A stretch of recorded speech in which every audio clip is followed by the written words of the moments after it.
If you ever want to become fluent in English, you will need to train your brain to think in English.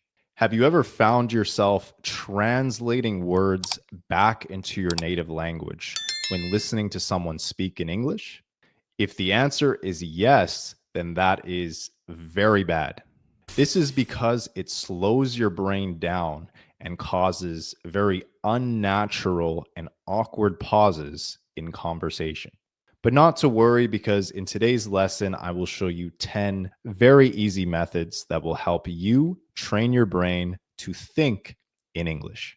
The best part is that these 10 methods have already been tested and have been proven to work over time. So they will very likely help you become fluent faster as well, no matter who you are or what your native language is. I've helped many people with their English over the years, and very soon I will be releasing a free crash course that will show you the fastest ways to become fluent in English by yourself from anywhere in the world. If you would like to check that out, I will leave a link somewhere in the description or the pinned comment below. Now, the first method that has been proven to work is to name everything around you. As promised, this is very easy to do. Just look around in the room that you're in right now. For example, right here is a microphone. Behind me is a keyboard. And behind me on my other side is a door. This works because it rewires your brain to associate English words with real objects that you can see and that you can feel. If you can associate English words with something that is real and tangible, then there is no need to actually translate the words back into your native language. Make sure to keep this habit. The next method is also easy, and that is to narrate your day. All you need to do is to try your best to describe whatever you're doing throughout the day. So, for example, I am recording a video right now. I am touching this microphone right now. I am checking my phone right now. You can do this at any time throughout the day and just make these small announcements that describe what you are doing. This method especially has been proven to work, as this is actually how children acquire languages. Children constantly relate actions to words or descriptions in English. This completely neglects the idea of translating words back into your native language. Tip number 3 is to practice micro talks with yourself. Now, this is similar to the second tip, but it's a little bit more descriptive now. To do this is like having mini conversations with yourself, and they could be honestly for 30 seconds, 60 seconds. It could even be shorter than that. This essentially comes down to having mini conversations with yourself out loud in English. And this does not have to be long at all. It can be easy. You can literally do this in 30 seconds or less if you want to. Just pick a topic about anything. It could be about food. It could be about how your day is going. It could be anything. And then simply express how what you're talking about makes you feel. Are you having a good day? Why is that? Are you having a bad day? And why is that? How does this food taste? Describe the taste of the food as if you were describing it to a real person. This method alone can make you a fluent English speaker.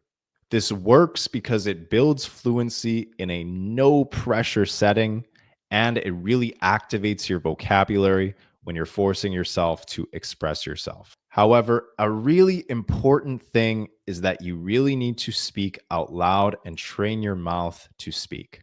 If you do this and have these mini conversations in your head, you will not be able to pronounce words properly because you've never practiced training your mouth to speak English properly.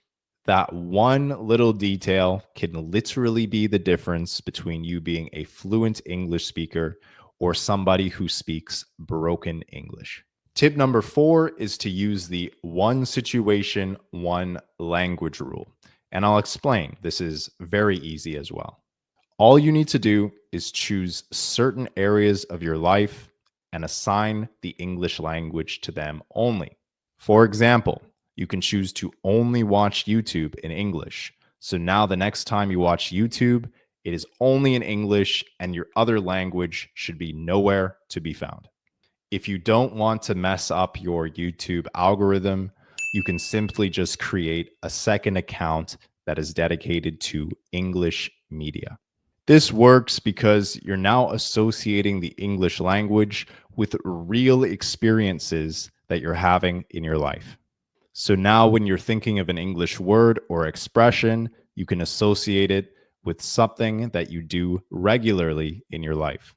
This leads to tip number 5, which is you need to learn English vocabulary in context, not on translation lists. Now, look, if you are an absolute beginner, it's okay to use translation lists if you're just getting started. But as soon as possible, as soon as you're ready, you need to start associating experiences with English words and expressions, as opposed to translating them back into your native language. For example, if Spanish is your first language, you would translate dog to perro. Instead of doing this, the right thing to do would be to associate the word dog in English to the last time you had an experience with a dog.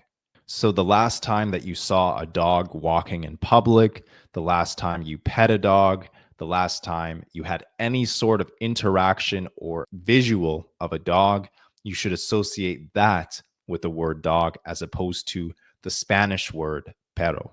This works like magic because you're associating an idea of something that you actually experienced with an English word or expression as opposed to translating it back into your native language. This leads to tip number 6, which is a big one, and that is set up your entire digital life in English. This is very simple. Set your phone, your computer, all of your applications, all of your social media applications specifically into the English language. This works very efficiently and very effectively because you will be passively learning English every single day when you're using any sort of electronic device. If you really want to keep your social media accounts the way they are, instead of putting them all into English, you can do that. But at the very least, as mentioned earlier, create a second social media account that is just dedicated to consuming English media and nothing else. But if you do want to learn English faster, I would recommend only consuming English media for a long period of time. The next tip is super easy as well, and that is the 5-second rule. This is simple. You can use it often or less often. It's up to you.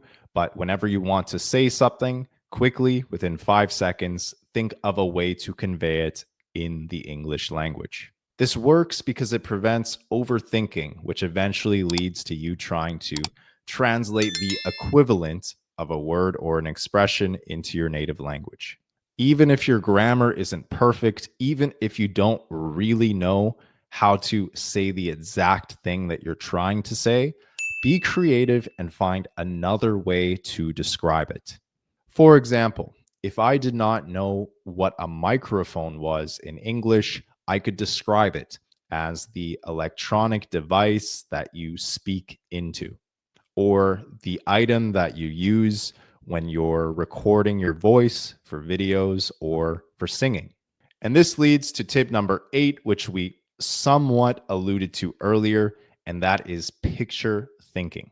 Now, you don't always have to associate a word or expression with an experience. You can also associate it with imagery.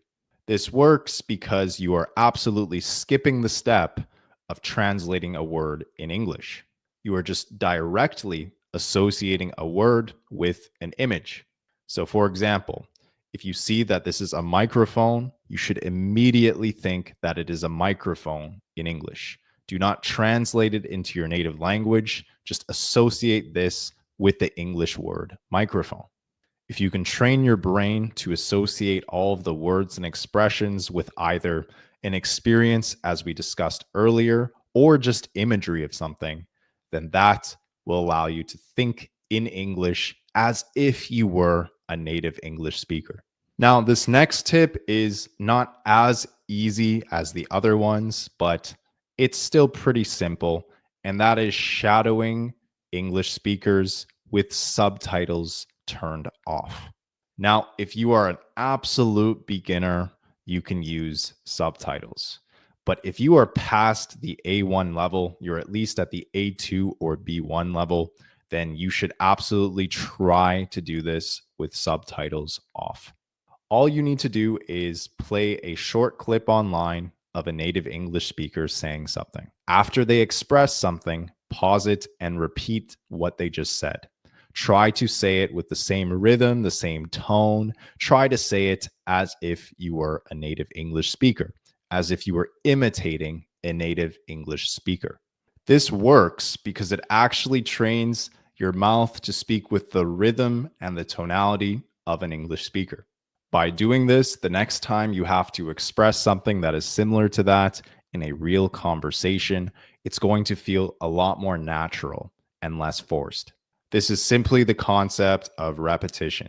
If you've done something several and several times, if you're going to do it another time in the future, it's going to be natural. It's going to feel like second nature because you've done it so many times in the past. And this leads to the final tip, which is journaling in English. Now, as we described earlier, how you can have mini conversations with yourself in English, you can essentially do the same exercise by journaling, which is by writing, typing, or texting your thoughts about any subject that you can think of. Don't worry about grammar when you do this. Just try your best to express yourself by typing on the notes application on your phone, a Google document on your computer, or even just a piece of paper with a pen or pencil. This works because it helps you learn how to express yourself in English. So when someone in real life actually asks you to express how you feel about something or to express your opinion about something, you'll be able to do this much more naturally if you practice doing it by yourself. So if you follow those 10 methods, I can guarantee you that you will learn how to think in English. All 10 of these simple methods have been proven to work and have been tested over a very long period of time. Now, leave a comment down below telling me where you're from and what your native language is. I would love to know. And of course, it's good to know how to stop translating words back into your native language, but it's even more important to know how to actually apply your skills confidently in English. If you want to learn the easiest way to do this, then be sure to watch the next video on the screen.